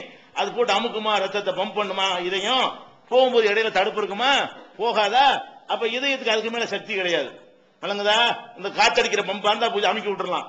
அந்த அவ்வளவுக்கு பவர் அல்ல இதயத்துக்கு கொடுக்க கிடையாது. அது ஓரளவுக்கு தன்னால அமைக்கி பார்க்கும். சரியா வரலையா தடுமாறிடும். வழங்குதா, ஹார்ட் அட்டாக்ங்கிறான்ல, அந்த ஹார்ட்ல அட்டாக் தாக்குதல், இதயத்தின் மீது ஒரு தாக்குதல் நடத்த, தாக்குதல் என்ன வெளியே தான் நடக்கிறது. அப்ப இது இந்த அறவே உடற்பயிற்சி செய்யாமல் சும்மா எப்ப பார்த்தாலும் திங்கிறது, உடலுக்கு எந்த வேலையும் கொடுக்கறது இல்ல, அந்த மாதிரி இருக்கக்கூடியவர்களுக்கு என்ன ஏற்படுறேன், இது மாதிரியான பிரச்சனைகள் ஒரு பக்கம் ஏற்படும். அதே நேரத்தில் வந்து ஓவரா வேலை செஞ்சாங்கன்னு சொன்னா அது வந்து இல்லறம் சம்பந்தப்பட்ட அந்த நரம்புகளை எல்லாம் என்ன செஞ்சிடும், அது பாதிச்சிரும். இந்த 6 மடிப்பு வர்ற மாதிரி உள்ள ஆட்கள் ஆணழகன் போட்டியெல்லாம் நடக்கும். ஆணழகன் போட்டியா ஆம்பளையா இருக்கணும்ல, ஆம்பளையா இருக்க முடியும். என்ன அப்புறம் ஆணழகன் தோட்டத்தில் என்ன இருக்கு, ஒரு பொம்மையை சிலையை செஞ்சு வச்ச மாதிரி தான் ஆகுமே தவிர அது வந்து நீங்க நினைக்கிற மாதிரி வராது. அதனால வந்து உடற்பயிற்சிங்கிறத வந்து ஓவரா என்ன செய்யக்கூடாது. தூக்குறோமா, ஒரு சராசரியா என்ன ஒரு மனிதனுடைய அவனுடைய எடைக்கு எவ்வளவு தூக்கலான்னு ஒரு கணக்கு இருக்குது. உடற்பயிற்சி செய்யறதா இருந்தா கூட நம்ம என்ன செய்யணும், இத்தனை வயசுல உள்ளவராகவும் இவ்வளவு உயரத்தில் உள்ளவராகவும் இவ்வளவு எடையில உள்ளவராகவும் இவ்வளவு கிலோ உள்ளவராகவும் ஒருத்தர் இருப்பாரே, ஆனால் இவ்வளவு எடையத்தான் தூக்கணும்னு ஒரு கணக்கு இருக்கிறது. அதுக்குன்னு தனியா சார்ட்டே இருக்கிறது. அந்த சார்ட்டுக்கு உட்பட்டு உங்களுடைய உடற்பயிற்சியை வைத்துக் கொண்டால் சரியா வருமே தவிர ஒலிம்பிக்ல பதக்கம் வாங்குறதுக்காக வேண்டி 200 கிலோ அப்படி தூக்குறான்னு சொன்னா பதக்கம் கிடைக்கும், வாழ்க்கை கிடைக்காது. நிறைய 200 அதெல்லாம் ரிஸ்கான வேலை. அதெல்லாம் வந்து நேர எங்க செய்யும், அந்த அதைத்தான் பாதிக்கும். அந்த பார்ட்ஸ் என்ன செய்யும், அதிகமா பாதிச்சிரும்னு சொல்றாங்க. அதனால வந்து அந்த அதிகமான உடற்பயிற்சி செய்யவே கூடாது. அதிகமான உடற்பயிற்சின்னா அது வந்து ரொம்ப அந்த உடம்பு அப்படியா பார்த்தாலும் அப்படி இருக்கணும்னு நினைத்து கொண்டு செய்யறார்களே, அது வந்து ஆண்மையை பாதிக்கும்னு சொல்றாங்க. இதெல்லாம் பிசிக்க உடம்பு ரீதியாக என்ன இருக்கு, விளையாடுறீங்களா, ஃபுட்பால் விளையாடுங்க, கபடி விளையாடுங்க, ஓடுங்க, வாக்கிங் போங்க, இதெல்லாம் வந்து மிதமானது, மிதமான ஒரு பயிற்சி. அது செய்யலாமே தவிர சும்மா எடையை தூக்கலாம் இறங்கலாம் அதெல்லாம் செஞ்சுக்கலாம். சாதாரண உடற்பயிற்சி அதெல்லாம் செஞ்சுக்கலாம், சைக்கிளிங் பண்ணலாம், இது மாதிரிலாம் பண்ணலாம். அது வந்து ஓவரா வந்து என்ன செய்யற, அவனுடைய திணறி தடுமாறி இப்படி தூக்குறான்ல, இயற்கையா தூக்குற அளவுக்கு தூக்கணும். என்ன செய்யுமா, அப்படி வச்சு அப்படி இறக்கி கஷ்டப்பட்டு அப்படியுமா அந்த ஒரு திணறான் பாருங்க, அங்கேயே நிறைய பெரிய பிரச்சனை ஆயிப்போம். அதெல்லாம் இருக்கு, பார்த்துக்கிறங்க. அடுத்து என்ன, அடுத்த உடல் ரீதி அடுத்த பிரச்சனை கேட்டா புகைப்பிடித்தல். புகைங்கன்னா மனிதனுடைய உடம்புக்கு வந்து ஜீவனாக அனைத்தையும் இயக்கக்கூடியது இதயம் தான். இதயம் தானே பம்ப் பண்ணிக்கிட்டு இருக்கிறது, இதயத்துல இருந்தா எல்லாமே போய் கொண்டிருக்கிறது. அப்ப இதயத்தினுடைய ஒர்க்கை வந்து எது பாதிக்குது, புகைப்பிடிக்கிறீங்க என்று சொன்னா அதுல நிறைய வாயில பல இடங்கள்ல கோளாறுகள் அதனால ஏற்படுகிறது, அது தனி விஷயம். முக்கியமா எங்க போய் பாதிக்குதுன்னு சொன்னா ஹார்ட்டை போய் பாதிக்கும். அங்கதான் அந்த கருப்பை போய் அடைஞ்சுக்கிட்டே இருக்கும். திருப்பி திருப்பி சூடாக்கிட்டே இருந்தோம்னா அது என்னவாயிரும், நீங்க வந்து அடுப்புல வந்து இப்படி வரல காட்டி கேட்டு எடுத்தீங்கன்னு வைங்க, ஒரு மாசம் கழிச்சு பாருங்க காய்ச்சி போயிடும். லேச லேசா தான் காய்ச்சி லேச லேசா வச்சுட்டு இருக்கிறீங்க. ஏன் ஒரு கோடாளி வெட்டுறவங்க கையையும் உங்க கையும் வித்தியாசம் இருக்குமா இல்லையா? மரத்தை வெட்டுறான் பிடிச்சி பிடிச்சி வெட்டுறான்னு வைங்களேன், அந்த கையை பார்த்தாலும் எப்படி இருக்கும், இரும்பு மாதிரி முரண்டு ஒரு காய்ச்சி போயிருக்குமா இல்லையா? அதே மாதிரி வந்து தீயில வந்து இப்படி இப்படி காட்டி காட்டி இருந்துட்டு வைங்க, அவனுக்கு காய்ச்சி போயிடும். ஆனா அந்த புகைங்கிறது வந்து அந்த புகையில இருந்து நிக்கோடின் வேற வெளிப்படுது, அது வேற விஷயம். அதுல விஷம் வேற, நிக்கோடின்கிற புகையில இருந்து விஷம் ஒண்ணு வெளிப்படுகிறது, அது போய் அங்க படிகிறதுங்கிறது, அது வாயிலிருந்து குடல்ல இருந்து எல்லாத்திலையும் படிகிறது, தொண்டை குழாயில வரையும் படிகிறது. அது போக என்ன ஆகுதுன்னா அந்த ஹீட் இருக்குல்ல, அந்த சூடா தானே போகுது. அந்த புகை இப்படி நெருப்பு வச்சு இழுக்கும் பொழுது சூடா போகுது இல்லையா? அந்த சூடு போய் திருப்பி திருப்பி அந்த இதயத்துல படும்போது என்ன ஆகும்னு கேட்டா, இதயம் வந்து அப்படியே அந்த அந்த இதுக்கு காய்ச்சி போகும். இதயம் வந்து காய்ச்சி போற சாமானா? அது காய்ச்சி போகலாமா? இதயம்ங்கிறது அது என்ன இருக்குன்னு மெல்லிசா இருந்தா தான் அது ஒழுங்கா வேலை செய்யும். அப்படியே ஒரு பகுதி அப்படியே காய்ச்சி போச்சுன்னா, செல்லாம் செத்து போச்சுன்னு சொன்னா அந்த ஒரு குறிப்பிட்ட செக்ஷன் வந்து வேலை செய்யாது. வேலை செய்யலன்னா பம்பிங் குறைஞ்சு போயிடும். அது வந்து வேகமாக என்ன செய்யாது, வேலை செய்யாது. வேகமா வேலை செய்யலைங்கும் போது எல்லா பாக்கையும் பாதிக்கிற மாதிரி அந்த இல்லறத்தையும் பாதிச்சிடும், எல்லாத்தையும் பாதிக்காது. இந்த ஹார்ட்டுடைய வேலைகள் குறைஞ்சின்னு சொன்னா நீங்க வந்து அது என்ன செய்யலாம், ஒரு வகை ரொம்ப காலம் புகையில மூழ்கிட்டான்னு வைங்க, அவனுக்கு ஒண்ணும் செய்ய முடியாது. ஒரு 5 வருஷம் ஒரு 10 வருஷம் அளவுக்கு பழகி இருந்தாங்கன்னு சொன்னா அவங்க விட்டுட்டார்களே, ஆனால் ஒரு 3 வருஷத்துல அந்த பழைய நிலைக்கு வரும்னு சொல்றாங்க. 10 வருஷம் புகைப்பிடித்த ஒருத்தர் வந்து விட்டுட்டாருன்னா, அறவே விட்டுட்டாருன்னா அது கூட சரியாக உணர்வு ஆகுமா? 3 வருஷத்துல கொஞ்சம் கொஞ்சமா அந்த செத்து போன செல்கள்லாம் காய்ச்சி போனதெல்லாம் ரத்த ஓட்டம் உண்டாய் எல்லாம் புதுசு புதுசா உண்டாக்குற மாதிரி தான் நம்மளை படைச்சிருக்கிறான். அது மாதிரி ஆயிருங்கிறாங்க. ஒரேடியா செய்யற அளவுக்கு ரொம்ப சயின்ஸ் மோக்கிற அளவுக்கு மேல இருந்து எப்படிலாம் செஞ்சுட்டாங்கன்னா சரி பண்ணவே இயலாது. அது போனது தாண்டாயிரும். அப்ப பாதி இதையும் தான் வேலை செஞ்சா அது எப்படி இருக்காது? அதெல்லாம் சொல்றாங்க. புகைப்பிடிப்பது காரணத்தினால என்னவாயிரும், அந்த ஆண்மை வந்து குறைந்து விடும். அதுல வந்து இல்லற வாழ்க்கையில என்ன இருக்காது, அது ஒன்னாட்டம் ஏற்படாது. அது ஒரு விஷயம். அதை விட என்னன்னு கேட்டா, இன்னொன்னு என்னன்னா, குடும்ப வாழ்க்கையில் ஈடுபடுறாங்கன்னா எதுக்காக வேண்டி பூலாம் வாங்கி வச்சுட்டு போறிய, எதுக்கு பூக்கு எதுக்கு என்ன சம்பந்தம் இருக்குது? அதாவது எல்லாமே ஒரு ஒரு மன ரம்மியமா இருக்கணும். இதுக்கு ரூம் இப்படி அழகா இருக்கணும், அழகான ட்ரெஸ் போட்டிருக்கணும், அழகான ஒரு வாசம் வரணும். அதெல்லாம் வரும்பொழுதுதான் என்ன செய்யும், மூளை வந்து ஒழுங்கா ப்ரோக்ராம் பண்ணு, மூளை என்ன செய்யும், உத்தரவு போடும் உங்களுக்கு. அப்படி இல்லைன்னு வைங்களேன், அப்ப வந்து சரியா இருக்காது. அப்படிலாம் இருக்கக்கூடிய நேரத்துல இந்த புகைப்பிடிப்பதனால வரக்கூடிய ஒரு வாசம் இருக்குதுல்ல, ஒரு துர்வாடை, அது வந்து ஒரு பெண்ணுக்கு பிடிக்குமா? நமக்கு பிடிக்க மாட்டேங்குதுன்னா பெண்ணுக்கு பிடிக்குமா? பக்கத்துல ஒரு நண்பர்கள்ட்ட பிடிக்குதா? பிடிக்க மாட்டேங்குது. அப்ப அந்த வாய் வாடை என்னவாக அவங்களுக்கு அந்த இதுல உள்ள வெறுப்பை உண்டாக்கணும். இந்த நாத்தத்தோட வர அப்படின்னு வரும்பொழுது இயல்பாக ஒரு அவங்களுக்கு என்ன வராது, இதை கடமைக்காக வேண்டி உங்களோட ஒத்துழைப்பார்களே தவிர இயல்பாக விரும்பக்கூடிய வகையில் இருக்குமா? அந்த மன ரீதியாகவும் ஒரு பாதிப்பை ஏற்படுத்தும், மன ரீதியாக பாதிப்பை ஏற்படுத்து, உடல் ரீதியாகவும் அது ஒரு பாதிப்பை ஏற்படுத்தும். இதெல்லாம் தவிர்த்துக் கொள்ள முடியும். நம்ம மோசமா போயிட்டு இருக்கிற காரணம் என்னன்னு கேட்டா, குடும்ப வாழ்க்கையில் பஞ்சாயத்து வருவதற்கெல்லாம் குடும்ப வாழ்க்கை சரியில்லைங்கிறதா எல்லா கேஸும் நடக்கிற பேப்பர் எடுத்து பாத்தீங்கன்னா, குடும்ப வாழ்க்கை ஆணுல இருந்து பெண்ணுக்கு சரியில்லை, பெண்ணிட்ட இருந்து ஆணுக்கு சரியில்லைங்கிறதா முக்கியமான அடிப்படையான விஷயமா இருக்கிறது. அதுக்கெல்லாம் காரணம் என்ன? இவர்கள் தாங்களே தேடிக்கொண்டதாக இருக்கிறது. இது மாதிரி ஒரு விஷயத்தை தவிர்த்துக் கொள்ள வேண்டும். அது மாதிரி சக்கரை நோய் வந்துச்சுன்னு ஆம்பளைக்கு வந்தாலும் சரி பொம்பளைக்கு வந்தாலும் சரி, ஒரு 5 வருஷத்துல சக்கரை நோய் இன்னைக்கு வந்துருச்சுன்னு வைங்க, 5 வருஷம் கணக்கு வச்சுக்கிறேங்க. 5 வருஷத்துல என்ன ஆயிரும், குடும்ப வாழ்க்கை கசந்துரும். 5 வருஷத்துக்கு அப்புறம் அது மாதிரிலாம் என்ன செய்யாது, அதுல வந்து ஆணுக்கு அந்த மாதிரியான விருப்பங்கள் வராது, பெண்ணுக்கும் வராது, வயசு சின்ன வயசா கூட இருக்கலாம். அப்ப அந்த மாதிரி எல்லாம் சக்கரை நோய்னா அது வந்து எதனால அது வருது, பாரம்பரியமா வருதுன்னு அவன் சொல்றான். பாரம்பரியமா வந்தா கூட வரமுந்தி அது வராம தடுத்துக் கொள்ள முடியும். நம்ம ஒழுங்கான முறையில் அந்த ஒரு உடற்பயிற்சி, லேசான உடற்பயிற்சி எல்லாம் செய்து உணவுகளை கொஞ்சம் கண்ட்ரோல் பண்ணி தேவையான நேரத்தில் அடிக்கடி ஒரு 2 வருஷத்துக்கு ஒருக்காவது என்ன செய்யணும், ஃபுல் பாடி செக்அப் பண்ணணுமா இல்லையா? 2 வருஷத்துக்கு ஒருக்கா என்ன செய்யணும், மொத்த உடம்பு எல்லாமே கரெக்டா இருக்குதா? குறிப்பாக இந்த பணக்கார நோய்ங்கிறாங்கல்ல, அதுக்கு மட்டும் தனி செக்கப்பா பண்ணிக்கணும். சர்க்கரை, கொழுப்பு, கொலஸ்ட்ரால், சுகர் இந்த மாதிரி விஷயங்கள் இருந்துச்சுன்னா அது வந்து ஏழைகளுக்கெல்லாம் தாங்காது. பயங்கரமான செல்வம் இருந்தா தான் என்ன செய்யும், அதுக்கெல்லாம் தீனி போட முடியும். கடைசியில் டயாலிசிஸ் கொண்டாந்து விட்டாண்டு வைங்க, சம்பாதிக்கலாம் அதுக்கே போயிட்டு இருக்கும். டயாலிசிஸ் பண்ணி மிஷினை வச்சுதான் சுத்தம் பண்ணணும். அது மாதிரி கிட்னி அடிபட்டு போயிரும்ல, இந்த சுகர்லாம் அதிகமா போச்சுன்னு சொன்னா என்னவாயிரும், கிட்னியை போய் அட்டாக் பண்ணிவிடும். கிட்னி வேலை செய்யாது, அந்த சுரக்காது. அது மாதிரி வரக்கூடிய நேரத்தில் என்னவாயிரும், மாத்திரை இல்லாத கொடுப்பாங்க, அதுக்கப்புறம் பத்தாது, அப்புறம் ஊசியை போட்டு என்ன செய்வாங்க, அதுக்கப்புறம் அந்த இதெல்லாம் பிரிச்சு எடுப்பாங்க சிறுநீரையெல்லாம், அதுவும் பத்தாதுன்னு என்ன செய்வாங்க, மிஷின்ல கொடுத்து உடம்புல ஏத்தி உடம்புல உள்ள கழிவையெல்லாம் மிஷின் மூலம் வெளியேற்றுவாங்க. வாரத்துக்கு 2 தடவை பண்ணணும். அந்த நிலைக்கு வந்துட்டாங்கன்னா கட்டுப்படி ஆகாம சாதாரண மக்கள் கட்டுப்படி ஆகுமா? அவன் வாங்குற சம்பளத்துக்கும் அதெல்லாம் கட்டுப்படி ஆகாது. வணங்குதா?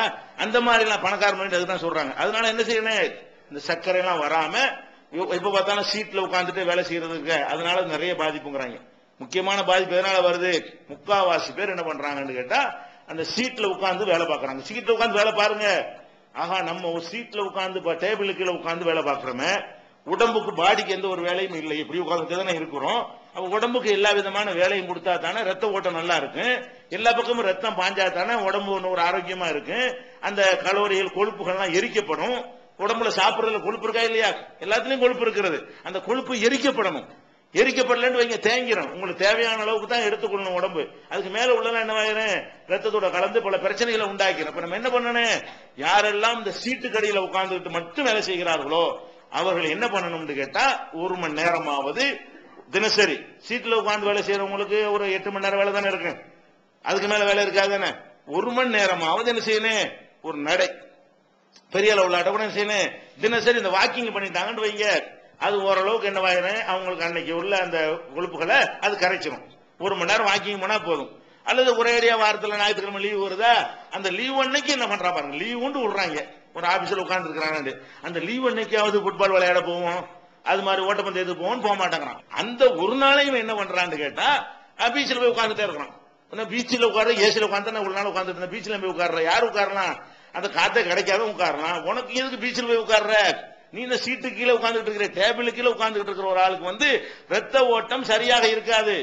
ரத்த ஓட்டம் சரியா இல்லாட்டி அதுக்கு நீங்க என்ன பண்ணுனீங்க, அதற்கான வசதி இல்லைன்னா வீட்லயாவது ஒரு சைக்கிள் வாங்கி போட்டு என்ன செய்யுங்க, வீட்டுல அந்த ஓட்டக்கூடிய சைக்கிள் இருக்குல்ல, அந்த சைக்கிள், இந்த சைக்கிள் இல்ல, நின்றுட்டு மிதிக்கக்கூடியது பெடல் போடுற அது மாதிரியான உள்ளது வாங்கி போட்டுக்கொண்டு, அல்லது நடக்கிறதுக்கு மிஷின் போட்டுருக்காங்க இல்லையா, அது மாதிரி ஒரு மிஷினே வாங்கி போட்டு என்ன செய்யுங்க, நடக்கணும், என்னமோ செய்யணுமே தவிர வெறுமனே உட்கார்ந்து இருந்தார்களே. ஆனால் இதெல்லாம் நீங்க கவனிக்கணும். என்ன நம்ம கணவர் இப்படி ஒரு ஆசை இல்லாம இருக்காருன்னு நினைக்க கூடாது. அப்படி இருந்தாரே ஆனால் காரணம் என்ன, அவருக்கு உடல் ரீதியாக அதற்குரிய அந்த முறுக்கு வரவில்லை. முறுக்கு வராது காரணம் என்ன, உடம்புல முறுக்கு வரணும்ல, அந்த முறுக்கு வராதுக்கு என்ன, முட்டையும் போல அடிச்சு கொடுத்தா முறுக்கு வந்துருமா? மிஷின் சரியாகணும். வணங்குதா? என்ன வரணும், மிஷின் ஒழுங்கா வேலை செய்யணும். மிஷின் ஒழுங்கா வேலை செய்யறதுக்கு உள்ள வேலை என்னது, நம்ம எப்பவும் எல்லாரும் கவனிக்கணும். குடும்பத்தில் இருக்கிற எல்லாரும் விளையும் சொல்ல வேண்டும். நம்ம வாழ்க்கையில 1 மணி நேரமாவது எப்பவும் உழைச்சிக்கிறதுக்கு தேவையில்லை. ஓடவும் ஆடவும் நடக்கவும் அப்படின்னு போயிட்டு இருக்கிறாங்கன்னு வைங்க, அவங்களுக்கு தேவையில்லை. சாதாரண நடையும் இப்ப குறைஞ்சு போச்சா இல்லையா? அடுத்த தெருவுல இருந்து நீங்க வர்றாங்க, 2 வீலர் எல்லாம் வர்றீங்க, இந்த இருக்கு அடுத்த தெருவு, அதுக்காக நடந்து வர்றோமா? நான் சொல்றேன், நடந்து வர்றது என்பதை நம்ம என்ன செய்யணும், நேரம் மிச்சப்படுத்தணும் நினைச்சிடணும். நேரம் மிச்சப்படுத்துங்க. இந்த ஒரு நடை இருந்தா கூட பக்கத்துல ஆபீஸுக்கே போறோம்னு வைங்களேன், நடந்தே போறதுக்கு ஒரு 1 மணி நேரத்துக்கு முன்னாடி கிளம்பி அப்படி நடந்தே போயிட்டு விட்டவன நடந்தே வந்துட்டீங்கன்னா அது கொஞ்சம் தீர்ந்து போயிடும். நம்ம என்ன செய்யறோம், சொகுசுன்னு நம்ம பார்க்கணும். சொகுசுக்காக பெரிய இன்பங்கள்லாம் நம்ம இழந்துடும். சொகுசை மட்டும் நாட்டம் கொண்டா என்ன செஞ்சேன், உடம்புல எல்லா விதமான இதுகளும் அடைஞ்சு போகக்கூடிய காட்சியை பார்க்கிறோம். அதனால பெண்களா இருந்தாலும் ஆண்களா இருந்தாலும் என்ன செய்யணும், அந்த பண்ணிக்கணும். அப்படி இல்லாதவர்களா இருப்பார்களே ஆனால் இந்த ஒரு வாய்ப்பு இல்லைன்னு சொன்னா கொழுப்புடையது கஷ்டமான விஷயம் உணவை தவிர்த்துருங்க. நாக்கு ஆசைப்படத்தான் செய்யும். யாருக்கு அந்த கலோரியை செலவழிக்கிற அளவுக்கு உழைக்க முடியலையோ, உட்கார்ந்துக்கிட்டு தான் இருப்பேன் ஒரே தீர்மானம் பண்ணிட்டீங்களோ, அப்ப என்ன செய்யுங்க, ஒரு இறைச்சி விட்டு அப்படி புட்டி அழுத்த தின்றாதீங்க. என்ன செய்யணும், ரொம்ப லைட்டா சுடுகஞ்சியை காய்ச்சி குடிச்சுக்கணும். அவ்வளவுதான். அப்ப எரிக்க வேண்டி இருக்காதுல, அதுல எரிச்சு தண்டது ஒண்ணுமே இருக்காதுல. அப்ப என்ன செய்யணும், அப்ப அந்த மாதிரி நாக்குக்கு கண்ட்ரோல் பண்ண அவங்களுக்கு வேற வேற மெடிசன் இருக்குது. அவங்க என்ன செய்யணும், கடுமையான வேலைகள் நமக்கு இந்த சாப்பாட்டை அப்படியே விட்டோம்னா ரத்தத்துல போய் கலந்துரும், வேலை செஞ்சோம்னா கொழுப்பை கரைச்சிரும் அப்படின்னு விளங்கணும். அப்படி விளங்கலன்னு சொன்னா ஒரு நல்ல நாள் பெரிய நாளைக்கு அது மாதிரி ருசியா பாத்துக்கணுமே தவிர மத்த நாள் என்ன செய்யணும், ஒரு 2 நாளைக்கு பாத்துக்கலாம். ஒரு லிமிட் பண்ணிடணும். ஆஹா, இது சாப்பிட்டோம்னா இது எரிக்கிற அளவுக்கு நம்ம வேலை செய்யறோமா, இதை எரிச்சு இதுல இருந்து கலோரியை வெளிப்படுத்துற அளவுக்கு நம்மள்ட்ட ஒர்க் பண்றோமான்னு யோசிக்கிறோம். இல்லைன்னா என்ன செய்யணும், கலோரி குறைவா உள்ளது நமக்கு மருத்துவர்கள்ட்ட கன்சல்ட் பண்ணி, நான் சீட்ல உட்கார்ந்துட்டு இருக்கிறேன், எந்த அளவுக்கு சாப்பிட்டாலும் எனக்கு இந்த கொலஸ்ட்ரால் வராது, எந்த அளவுக்கு சாப்பிட்டாலும் எனக்கு சுகர் வராதுன்னு முன்கூட்டியே திட்டமிட்டு அது மாதிரியான பச்சை காய்கறிகள் இதெல்லாம் நல்லா எவ்வளவு நாள் சாப்பிடலாம். பச்சை காய்கறி ஒருவேளை உணவா சாப்பிடுங்க, சாப்பிடுவோமா நம்ம? பச்சை காய்கறி இல்ல, கத்திரிக்காய் சாப்பிட முடியாது, கேரட்லாம் சாப்பிடலாம்ல. பச்சை காய்கறியில பச்சையா சாப்பிடக்கூடியதும் இருக்குது இல்ல, அது மாதிரியான காய்கறிகளை தேர்ந்தெடுத்து நம்ம சாப்பிட்டு கொண்டோமே ஆனால் அது ஓரளவுக்கு என்ன பாடிய அது கண்டு உழைக்க முடியாதவர்கள் இது ஒரு முக்கியமான காரணமா சொல்றாங்க. அது மாதிரி ஆஸ்துமா, சின்ன வயசுல ஆஸ்துமா வந்துருச்சுன்னு வைங்க, செளியில ஜலதோஷம் பிடிச்சிக்கிட்டே இருக்கும். ஜலதோஷம் தானே விட்டுருவீங்க. அந்த சின்ன வயசுல கேர்லெஸ்ஸா விட்டான கடைசியில அதனுடைய இது என்னது, டிபியில கொண்டே விட்டுரும். ஆஸ்துமான டிபி தானே, அந்த மாதிரி டிபிங்கிற நோயில கொண்டு என்ன செய்யறேன், காச நோய், அந்த காச நோயில கொண்டே விட்டுரும். இந்த காச நோய் வந்தவர்களுக்கு என்ன இருக்காது, அந்த அந்த செக்ஷன் வீக்கா போயும். இல்லறத்துல ஈடுபடக்கூடிய அந்த பகுதி என்ன செய்யாது, ஒழுங்கா வேலை செய்யாது. அப்ப அந்த மாதிரி ஆஸ்துமா வராமல் குழந்தைகள் இருக்கும் பொழுது அது மாதிரி இருக்குதா, இது முதல்ல சளி பிடிக்கும், சாதாரண சளிதானா, அந்த சளி தொடர்ந்து எவ்வளவு மாத்திரை போட்டால் நிக்கலன்னு சொன்னா ஈசனபிளி அதிகமா இருக்கும். அந்த ஈசனபிளியா ட்ரீட்மெண்ட் பண்ணி அங்கே அரெஸ்ட் பண்ணணும். அது வரல என்ன வயிறு, அதுக்கப்புறமா டிபில கொண்டு விட்டுரும், இல்ல சைனஸ்ல கொண்டு விட்டுரும். அது வந்து அந்த டிபி ஆஸ்துமா லெவல்ல கொண்டு விட்டுருச்சுன்னு சொன்னா அது மாதிரி வந்துருச்சுன்னு வைங்க, 25 வயசுல 15 வயசுல 20 வயசுல ஆஸ்துமானவர்கள்லாம் இருக்கிறாங்க. அவங்களுக்கு என்ன செய்ய முடியாது, சந்தோஷமா நீங்க இழைக்கும்லங்க, சாதாரண குனிஞ்சு வந்துச்சா இழைக்கும்லங்க, ரெண்டா இப்படி சரியா வரேன். அது மாதிரி வந்து ஆஸ்துமாட்டா அதானே இழப்பு தானே ஆஸ்துமாங்கிறது, அதை நீங்க பாத்துக்கோங்க. அடுத்து என்ன, ரத்த சோகை. ஆம்பளைக்கு நம்ம 13 ஜிஎம் இருக்குன்னு ஜிஎம்எஸ் இருக்குன்னு சொன்னோம்ல, அதை விட ரத்தத்துல கம்மியா இருந்துச்சு வைங்க, ரத்த சோகையா இருந்துச்சுன்னு வைங்க, அதுவும் ரத்தம் சரியான ரத்தமா இருந்தா தான் என்ன செய்யும், அது வந்து இதெல்லாம் கண்டுபிடிக்கிறாங்க. சும்மா சாதாரணமா அந்த இல்லறத்துல நாட்டம் இல்லைன்னு ஒரே விஷயமா நினைச்சிட்டு இருக்கிறீங்க. பல விஷயங்கள் இருக்கு, எல்லாம் கரெக்டா இருந்தா இதுவும் சரியா போயிடும். அதுக்கு தனி ட்ரீட்மெண்ட்லாம் வேண்டியது இல்லை. இதெல்லாம் ரத்த சோகை இல்லாம சோகை இருக்குதா உடனே கவனிக்கிறேன், ரத்த சோகை ஒரு டெஸ்ட் பண்ணிக்கிறேன், நமக்கு எவ்வளவு இருக்கணுமோ அந்த அளவு இருக்குதா, சோகை இருக்குன்னா என்ன செய்யணும், சோகையை ட்ரீட்மெண்ட் பண்ணாதான் அதுல வந்து ஒரு நாட்டம் வருமே தவிர, அது சோகையை நீங்க இருந்து கொண்டே நீங்க போட்டுட்டு என்ன ஒரு லேவியத்தை போட்டு சாப்பிட்டா என்ன செய்யாது, அதெல்லாம் ஒன்றும் நடக்காது. அதெல்லாம் கரெக்ட் பண்ணணும். அதான் சொல்றாங்க. அது மாதிரி வந்து அதிகமான மது அருந்துவது, மது ஓவரா இருந்தான்ல, மது மார்க்கத்துல வந்து மது இப்போ கொஞ்சமும் கூடாது அதிகமும் கூடாது. ஆனா ஆண்மையை வந்து அதிகமா இருந்து ஆண்மையை பாதிக்குது, கொஞ்சமா இருந்து வேற வேற பாதிப்புகள்லாம் வந்துடும், அதிகத்தில் கொண்டு விட்டுரும். மது அருந்தக்கூடிய அதிகமாக மது அருந்தினார்களே ஆனால் அவர்களுக்கு என்னவாயிரும், இந்த மாதிரி ஆண்மையை பாதிக்கக்கூடிய தன்மை இதெல்லாம் கண்டுபிடிக்கிறான். இதெல்லாம் எப்படி கண்டுபிடிக்கிறான், ஒவ்வொரு பொருள் உள்ள போகும்போது என்னென்ன சுரக்கும், அதுல இருந்து அந்த சுரப்பி என்னென்ன வேலை செய்யும், அது என்னென்ன போய் என்னென்ன பாட்டை அடிக்கும்ங்கிறதெல்லாம் பெரிய டீட்டெயிலா உள்ள விஷயம். அதெல்லாம் பெரிய மருத்துவர்கள் தான் உங்களுக்கு விளக்க முடியும். நம்ம சொன்ன இப்ப சொன்னாலும் உங்களுக்கு புரியாது, எனக்கு புரியாது, அது மாதிரி டாபிக் அது. ஆனா என்ன விளங்கிறேன்னு, அதிகமான மது அருந்துவதனால இந்த இல்லற வாழ்க்கை சம்பந்தப்பட்ட விஷயங்கள் என்ன செய்யும், பெரிய பாதிப்பை ஏற்படுத்தும். அதை வந்து ஆணா இருந்தாலும் பெண்ணா இருந்தாலும் மதுவில் இருந்து அடியோடு என்ன செய்யணும், தடுத்து கொள்ள வேண்டும். இதெல்லாம் உடல் ரீதியாக உள்ள ஒரு பிரச்சனைங்க. இதெல்லாம் சரியாயிருச்சுன்னு சொன்னா இந்த குடும்ப வாழ்க்கை பஞ்சாயத்து வராது. இதெல்லாம் எல்லாம் கரெக்டா இருக்குன்னு வைங்க, இயல்பாகவே எல்லாம் சரியா வந்துடும். அது போக என்னன்னு கேட்டா, மன ரீதியாக கூட என்ன இருக்குது, சில பாதிப்புகள் ஏற்படும். மன ரீதியாக உள்ள பாதிப்பு என்ன, ஒரு சில பேருக்கு என்ன செய்யும்னா ஆன்மீகத்தில் அதிகமான ஈடுபாடு வந்துடும். மன ரீதியான பாதிப்புக்கு ஆன்மீகங்கிற பேர்ல வந்து நம்ம கடவுளுக்காக ரொம்ப சேவை செய்ய போறோம் அப்படின்னு போனார்களே ஆனால் அது என்னவாயிரும், இதெல்லாம் ஒரு தப்பு மாதிரியும், குடும்ப வாழ்க்கையெல்லாம் அது முக்கியம், அதுக்கு நம்ம படைக்கப்படல, இதெல்லாம் இதுக்கு நமக்கு தேவையே இல்லாத விஷயம், நம்மளுடைய லட்சியமே வேற அப்படின்னு எல்லாம் கலந்து ரசூலுல்லாஹ் சொன்னாங்கல்ல, சாத்தன் கொஞ்ச நேரம் இப்படி கொஞ்ச நேரம் அப்படி கொஞ்ச நேரம் இருந்தாங்க. இதை விளங்காம ஹல்லலாவுக்கு சொன்னாங்கல்ல, கொஞ்ச நேரம் இப்படி இருந்து கொஞ்ச நேரம் அப்படிதான் இருக்கணும், இப்படி மூலிகளா இருக்க முடியாதுன்னாங்கல்ல. இந்த ஒரு விஷயத்துல, இந்த ஆன்மீகம்ங்கிற விஷயத்துல எந்த ஒரு பக்தியா இருந்தாலும் எந்த ஒரு ஆன்மீகமா இருந்தாலும் அது இல்லறத்தை தடுக்கிற அளவுக்கு முத்தி போயிடக்கூடாது. என்ன போயிடக்கூடாது, இல்லற வாழ்க்கையை வெறுக்கிற அளவுக்கு. இது வந்து என்ன, நீ ஒரு தொழுகைக்கு இடைஞ்சல் பண்ற, நீ என்ன நோம்புக்கு இடைஞ்சல் பண்ற, என்ன கடவுளை வணங்க விட மாட்டேங்கிற என்று சொல்ற அளவுக்கு குடும்ப வாழ்க்கையை வந்து வெறுக்கக்கூடிய அளவுக்கு சில பேர் என்ன செய்யறாங்க, இருக்கிறாங்க. எந்த அளவுக்கு கேட்டா, இந்த இறைவனுக்காக வேண்டின்னு சொல்லிட்டு பல நாட்கள் வெளியூருக்குலாம் போயிடுறாங்க. ஆனா குடும்பத்துல தேவைக்கு வெளியூர் போகலாம், தேவைக்கு ஒரு மாதிரி வெளியூர் போற விஷயம் வேற.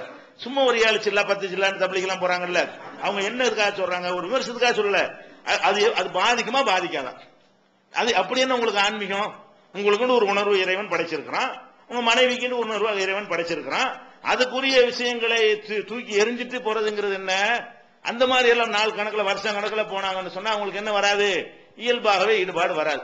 நபிகள் நாயகம் ஸல்லல்லாஹு அலைஹி வஸல்லம் காலத்துல இந்த மாதிரியான சிந்தனை வருவதை கடுமையா அணிஞ்சிருக்கிறாங்க, தடுத்திருக்கிறாங்க. எப்படிலாம் தடுத்திருக்கிறாங்க, அப்துல்லாஹ் இப்னு அம்ர் இப்னு ஆஸ் அவர்கள் வந்து இப்பதான் கல்யாணம் பண்றாங்க. கல்யாணம் பண்ணி என்ன செய்யறாருன்னா மனைவி வீட்டு சந்தோஷமா இருக்கிறது இல்ல. எப்படி செய்யறாரு, அவரு எப்ப பார்த்தாலும் நோன்பு வச்சுட்டே இருப்பாரு. அப்பதான் கல்யாணம் ஆயிருக்கு, புது மாப்பிள்ளையா இருந்துட்டு என்ன பண்றாருன்னா நோன்பு வைக்க ஆரம்பிக்கிறார். புது மாப்பிள்ளை இதுக்கு நோன்பு வைக்கணும், அவர் நோன்பு வைக்கிறார். அப்ப ராத்திரி பூரா நின்று வணங்கிட்டு இருக்கிறாரு. அப்ப ரசூல் ஸல்லல்லாஹு அலைஹி வஸல்லம் அவங்களுக்கு இந்த மெசேஜ் வருது, பொண்ணு விட்டு சார்பா வந்துச்சா யார் மூலமா வந்துச்சான்னு தெரியல, வருது ரசூல் ஸல்லல்லாஹு அலைஹி வஸல்லம் இருக்கு, இவர் வந்து இப்படியே ஒரே தொழுகை நோம்புட்டு இருக்கிறாரு. ரசூல் ஸல்லல்லாஹு அலைஹி வஸல்லம் வந்துட்டாங்க, ஆக இது ஒரு டேஞ்சரான இதுல நேர வீட்டு தேடி போறாங்க, அவர் தேடி கூப்பிடு விசாரிச்சிருக்கணும். அவங்க தேடி என்ன செய்யறாங்க, அப்துல்லா இப்னு அம்ர் இப்னு ஆஸ் அவர்களை போய் பார்த்து, என்ன அப்துல்லா உன்னை பத்தி இப்படி எனக்கு தகவல் வருது, எப்பவா டெய்லி நோன்பு வைக்கிறியாம்ல, ராத்திரி பூரா நின்று நீ வணங்குறியாம்ல அப்படின்னு எனக்கு தகவல் வருது, உண்மையா கேட்கறாங்க. அவர் என்ன செய்யறாரு, ஆமா அப்படித்தான் நான் பண்றேன், நீ பண்ணாத அப்படின்னு சொல்ல என்ன செய்யறாங்க, நிறைய அறிவுரை எல்லாம் சொல்லி, இன்னலி ஜசதிக்கு அலைக்க ஹக்கா, உன்னுடைய உடம்புக்கு செய்யற கடமை என்று ஒரு கடமை இருக்கிறது, ஒளி ஜவுரிக்கு அலைக்க ஹக்கா, உன்னுடைய சொந்தங்களுக்கு செய்ய வேண்டிய கடமை ஒன்று இருக்கிறது, ஒளி ஜவுஜிக்கு அலைக்க ஹக்கா, உன்னுடைய மனைவிக்கு செய்யற கடமை என்று ஒரு கடமை இருக்கிறது, அவரவர் கடமை அவரவருக்கு செய்ய, ஒளி ரப்பிக்கு அலைக்க ஹக்கா, உன் ரப்புக்கு உன் இறைவனுக்கு செய்யற கடமை இருக்கிறது. எந்த கடமையை செஞ்சாலும் அடுத்த கடமையை பாதிக்காம செஞ்சுக்க. ஒரு பெண்ணாக இருந்தால் நம்ம கணவனுக்கு செய்யற கடமை ஒண்ணு இருக்குன்னு அவங்க விளங்கணும், ஒரு ஆணாக இருந்தால் நம்ம மனைவிக்கு செய்யற கடமை இருக்குன்னு அது விளங்கணும். அதுக்கு ஏற்றவாறு தான் நம்முடைய ஆன்மீகத்தை என்ன செய்யணும், கண்ட்ரோல் பண்ணணும். ஏன்னா ரசூல் ஸல்லல்லாஹு அலைஹி வஸல்லம் என்ன பண்ணிட்டாங்க, அது மாதிரி தான் போய் கேள்விப்பட்டு இது அறிவுரை சொல்ற விஷயமா, எதுக்கு அறிவுரை சொல்றதுக்கு போவாங்க, குடிக்கிறான் திருடுறான போய் அறிவுரை சொல்ல போவோம், துளுவுறாருங்கிறதுக்கு அறிவுரை சொல்ல யாராவது போவோம். அவர் என்ன கம்ப்ளைண்ட் வச்சு அவரை பத்தி, எப்ப பார்த்தாலும் தொழுகிறாரு, எப்ப பார்த்தாலும் நோன்பு வைக்கிறாரு கம்ப்ளைண்ட், நல்லதுதானே ரசூலா இருந்தாங்க. ஆஹா இது டேஞ்சர்ல, ஆன்மீகத்துக்கு லிமிட் இருக்குது, இஸ்லாமிய ஆன்மீகம் அப்படி கிடையாதுன்னு சொல்லி என்ன செய்யறாங்க, புறப்பட்டு போய் அவருக்கு கண்ட்ரோல் பண்றாங்க. அதே மாதிரி சல்மான் பார்சி அவங்களையும் அபூதர்தா அவங்களையும் ரெண்டு பேரையும் சேர்த்து ரசூல் ஸல்லல்லாஹு அலைஹி வஸல்லம் ஒரு வீட்டுல ஜாயின்ட் ஆக்குறாங்க. இந்த சகோதரர் ஆக்குவாங்கல்ல, வெளியூர்ல இருந்து ஹிஜ்ரத் செஞ்சு வந்த ஒரு ஆளை மதீனாவில் இருக்கிற ஒரு ஆளோட சேர்த்து விட்டு, நீங்க ரெண்டு பேரும் அண்ணன் தம்பி, நீங்க ரெண்டு பேரும் அண்ணன் தம்பின்னு விடுவாங்க. இந்த அபூதர்தாங்கிறவர் மதீனாக்காரர், சல்மான் பார்சி ஈரான்காரர், அவர் ஈரான்ல இருந்து ஹிஜ்ரத் பண்ணி வர்றாரு, அவர் மதீனாவுக்கு வெளியூர்வாசி. அப்ப என்ன செய்யறாங்க, சல்மான் நீ இவங்களோட இருந்துக்க அப்படின்னு அபூதர்தாவோட ஜாயின் பண்ணி விட்டுறாங்க. தானே செய்வாங்க, வீட்டுல பாதி எல்லாத்தையுமே கொடுத்துருவாங்க. வீட்டுக்கு வர்றாரு ஒரு நாள், சல்மான் வர்றாரு, வந்து அபூதர்தாவை காணாம். எப்பவுமே அபூதர்தா இருப்பாரு, அபூதர்தாவை காணாம். இந்த தனித்து இருக்கக்கூடாதுங்கிற சட்டம் எல்லாம் வராது ஒரு நேரம். அப்ப வந்தவன என்ன செய்யறாரு, அவங்க கேட்கிறாரு, பாக்குறாரு, அந்த பம்புளைய பார்த்தா ரொம்ப ஒரு அபூதர்தாவுடைய மனைவியை பார்த்தா வாழ்க்கையை வெறுத்து போனாலும் இருப்பாங்கல்ல, அந்த மாதிரி அந்த அம்மா இருக்குது.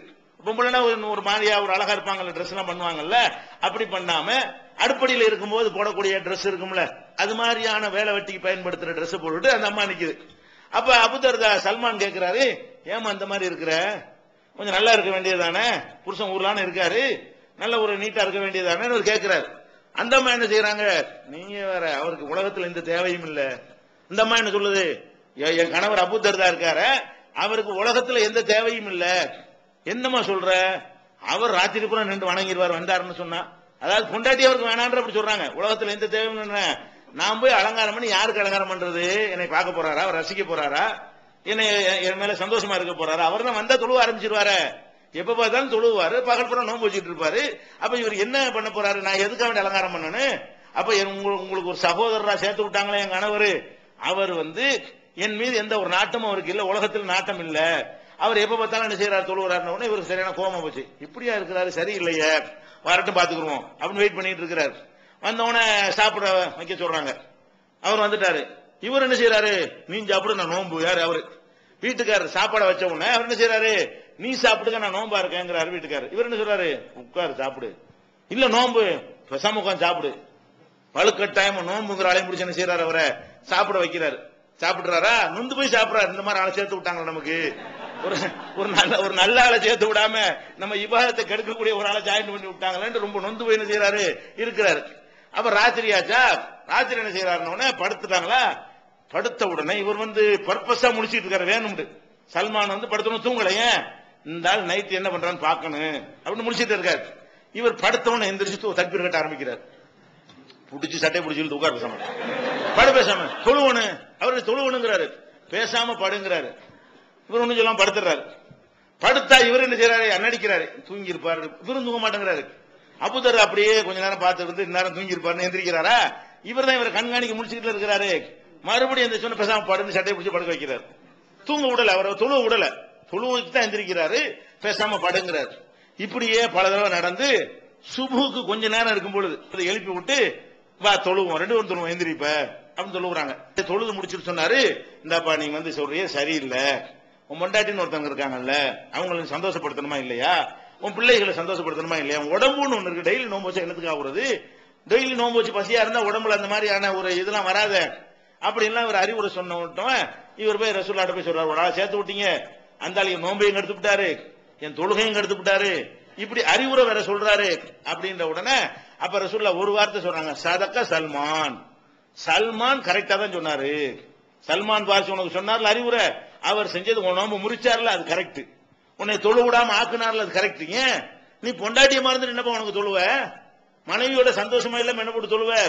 டெய்லி நோம்பு வச்சிருந்தா இப்படி எல்லாரும் வாழ்க்கையில் ஈடுபட முடியும்? உடம்புல சத்து இருக்குமா அப்படின்னு சொல்லி என்ன செய்யறார்? சல்மான் கண்டிச்சது ரசூலுல்லாஹ் என்ன செய்யறாங்க? சதக்க சல்மான், சல்மான் உண்மையே சொன்னார் என்று அங்கீகரிக்கிறார்கள். அப்ப இதுல நம்ம என்ன விளங்கிக் கொள்கிறோம்? இந்த இல்லற வாழ்க்கையில சந்தோஷமா இருப்பதற்கு இது ஒரு பெரிய தடையா இருக்கும். எது? ஆன்மீகத்தை எல்ல போடணும். யாரா இருந்தாலும், ஆணா இருந்தாலும் பெண்ணா இருந்தாலும் நம்ம கணவனோட சந்தோஷமா இருக்கணும், மனைவியோட சந்தோஷமா இருக்கிறது ஒரு கடமை. அதை செஞ்சுட்டு அதுக்கு இடைஞ்சல் இல்லாத வகையில் நம்ம என்ன செய்யணும்? தொழுகை மற்ற விஷயங்கள்லாம் செஞ்சுக்கிறோம். இந்த மாதிரி நம்ம புரிந்து கொள்ள வேண்டும். இன்னும் இந்த தாம்பத்தியத்தில் உள்ள இன்னும் சில குறைபாடுகள்லாம் இருக்கிறது. அதை எப்படி டீல் பண்றது என்பதெல்லாம் இருக்கிறது. இன்ஷா அல்லாஹ் நாளை தினம் பார்க்கலாம்.